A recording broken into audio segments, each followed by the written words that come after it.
Bien encore une fois, nous voulons te dire merci de ta présence au milieu de nous, Seigneur. Dès que tu prennes le C'est ta parole, Seigneur. C'est ta parole, seule qui nous régénère. L'onction de l'Esprit descende au milieu de nous. Jésus. Amen. Gloire à Dieu.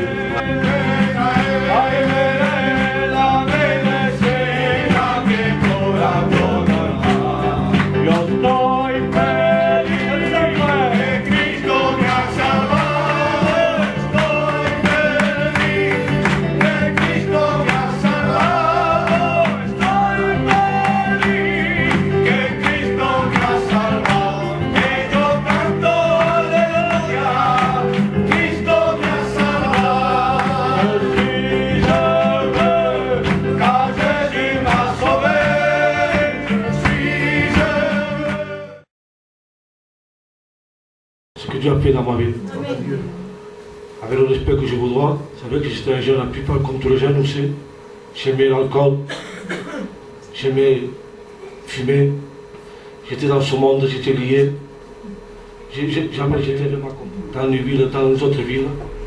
Je faisais un travail qui n'était pas agréable aux yeux de Dieu. Et je ne le voyais pas moi. Je pensais que c'était ça la vie. Et je pensais que rentrer dans les cafés, sortir, c'était dans la détresse. J'étais angoissé, j'étais loin de chez moi. Et je me suis mis dans ma voiture, j'ai dit, Seigneur, tu es grand et tu es vivant. Amen. Et je sais que tu vois ma vie, il est angoissé. Je sais que toi tu peux intervenir dans ma vie. Amen. Dieu, dès que j'ai dit ça, il est rentré dans ma vie, il m'a enlevé la cigarette. Il m'a délivré de la cigarette. Je ne pouvais pas m'en sortir de moi-même. Il m'a enlevé l'alcool, il m'a enlevé le travail que je faisais. Parce que le travail que je faisais, avec le peu que j'avais, je rentrais dans les cafés, je sortais, avec le respect que je vous dois, je rentrais dans les boîtes de nuit, je rentrais partout. Je ne faisais pas une belle vie chez moi non plus. Je parlais mon cœur, hein. J'étais loin de ma compagne, je partais d'un côté et de l'autre, mais Dieu a voulu me changer. Et je remercie le Seigneur. Amen. Amen. Voilà, c'est un privilège que j'ai de pouvoir annoncer l'évangile dans ce lieu. Lorsque je venais avec des frères, je disais qu'à peu près tous les prédicateurs ont commencé à Mias. Ça a été un endroit où nous avons pu... Moi aussi, j'ai commencé ici, à Mias aussi. Et lorsque j'étais candidat, j'étais venu prêcher ici. Je disais dans une maison, c'était Pasteur Nano qui avait l'église à un moment donné. Et je disais que j'étais avec François aussi, François de Pico. On avait commencé ensemble aussi. Donc on a des souvenirs. Et nous avons vu qu'avec le temps, Dieu est fidèle. Dieu ne change pas. Et on me rappelle souvent, je cite ce que je fait référence aussi dans nos réunions. Il est le même hier, aujourd'hui, éternellement. J'ai dû découvrir que j'étais malade. D'abord, il y a eu des symptômes. Je toussais. Mais ensuite, j'ai voulu savoir pourquoi je toussais. Et il a fallu un scanner. Le scanner a été fait. J'ai fait le scanner à Béziers. Et quand le scanner a été fait, j'ai été chercher. Et donc le radiologue a regardé les résultats et il m'a dit, Monsieur Baptiste, il dit, c'est bon, vous n'avez rien. Bonne nouvelle. Vous n'avez rien. J'ai pris mon scanner, je suis sorti dehors, j'étais voir ma femme, il dit, il n'y a pas rien. Bien.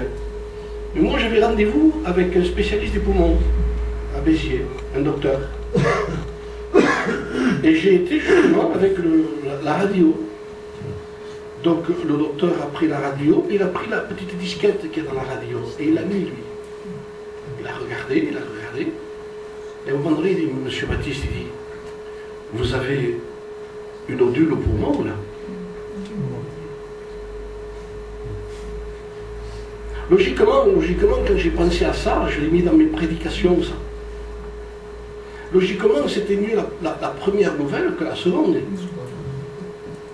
Et cependant, j'ai préféré la version du second que du premier, moi. Pourquoi? Parce que si moi je m'en serais tenu, il n'y a rien, ça va. J'aurais plus fait de radio dans mon poumon. J'aurais laissé ça comme ça. Et quelque chose dans le poumon, une nodule dans un poumon, ça grossit très vite.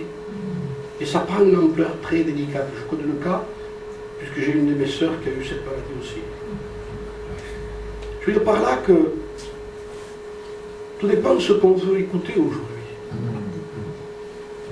Mais si je vous dirais, oh, voilà, ça va, comme Jésus, les gens sont venus, c'était le principal.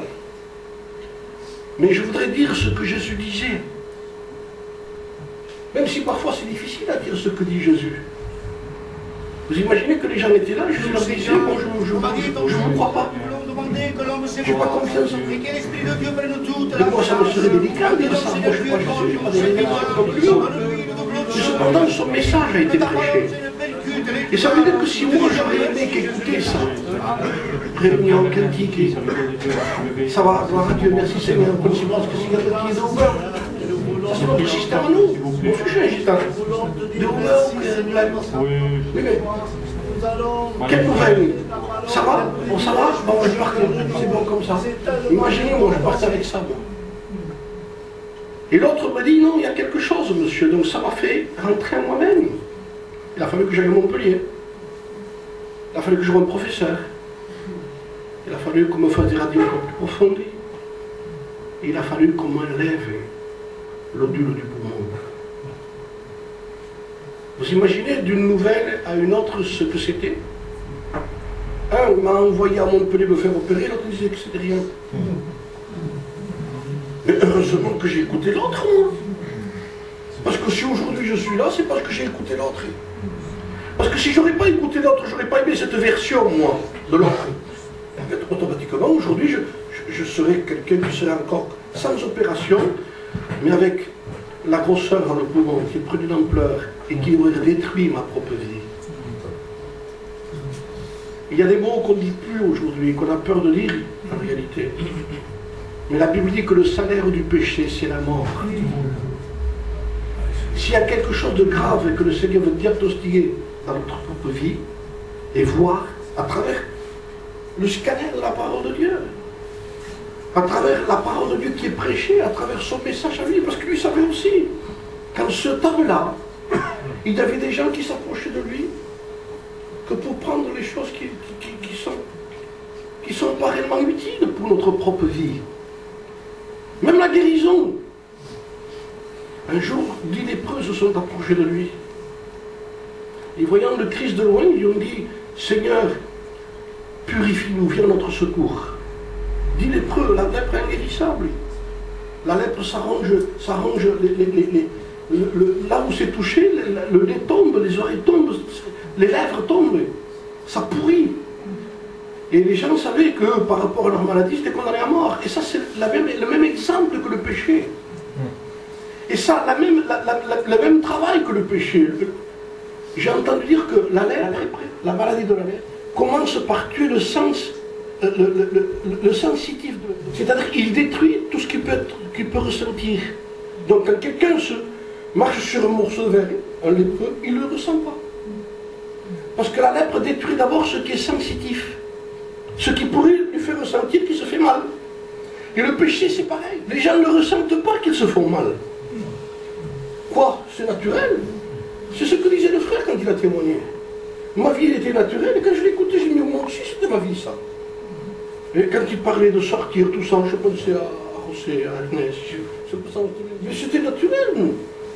Sortir, quoi, mais boire, jamais. Mais ça, on ne le ressentait pas, on ne le savait pas, il n'y avait pas. Et c'était le péché qui avait détruit ça. Et quand un lépreux était touché par la lèpre, le sensitif de sa vie était touché, le nerf sensitif était touché, et il ne ressentait plus rien. Et c'est pour ça qu'il pourrissait sur lui-même. Et à un moment donné, 10 lépreux se sont approchés de lui, ils ont dit, si tu le veux, tu peux nous purifier. Purifie-nous, guéris-nous. Alors Jésus leur dit, allez vous montrer au sacrificateur. Parce qu'il fallait qu'ils y aillent d'abord, c'était lui qui déclarait après. Pendant qu'ils y allaient, la Bible dit qu'ils ont constaté qu'ils ont été guéris. C'est-à-dire qu'un miracle puissant s'est accompli. Ils ont vu sur leur visage que le nez était repoussé, que des doigts étaient là. On est guéris. Regardez. Ils devaient témoigner en disant, regardez. Bon, les membres ont poussé. Tu sais, c'est et si quelqu'un entend ma voix, et qu'est-ce que c'est sa voix? C'est ça. Il a transposé sa voix par le mot frapper. Au lieu de frapper, il parle. Et quand nous écoutons une prédication, nous entendons ça, le cœur entend ça. Je suis en train de vous prêcher, et le Seigneur frappe à la porte de votre cœur là. Et vous écoutez une prédication, mais votre cœur entend ça, elle. Et si vous entendez ça à une porte, ce qui est normal, c'est de dire qui c'est. Si on vous dit c'est le diable, excusez-moi, hein, tu n'entres pas, j'en veux pas de vos place sans moi. Mais c'est pas le diable qui frappe ici, c'est Jésus qui frappe. C'est lui qui frappe. Et qu'est-ce qu'il faut faire alors quand on écoute une prédication? Eh bien, tu ouvres ton cœur. Si quelqu'un entend ma voix, même si tu l'écoutes la voix, tu n'es pas sauvé encore. Même si je suis devant la porte, tu n'es pas sauvé encore. Pourtant, il vient de frapper à ton cœur, tu n'es pas encore sauvé. Quand est-ce que je suis sauvé? Quand la prédication sera formidable. Mais non, la prédication, c'est encore ça. Faites venir celui d'Espagne, il fera ça. Faites venir celui d'Amérique, il fera ça. Il va frapper en style espagnol, l'autre en style américain, et moi en style catalan. Mais ce sera toujours ça. Et quand on s'est décidé à ouvrir, là, il s'est passé quelque chose.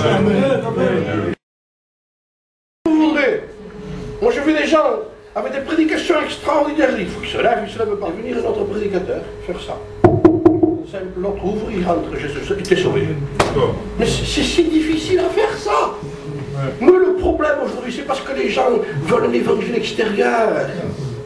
Ils veulent un évangile extérieur qui ne dérange pas l'intérieur. Et qui laisse vivre une vie déséquilibrée totalement. On ne reconnaît plus après. Je vous dis une chose. On ne reconnaît plus après un chrétien d'un païen. Celui qui se fait baptiser, le Christ n'est pas rentré chez lui. Dans quelque temps, il va mentir comme les autres. Dans quelque temps, il va voler comme les autres. Dans quelque temps, il va être méchant comme les autres. Je vous dis une chose. C'est plus méchant encore ces gens-là que les païens après.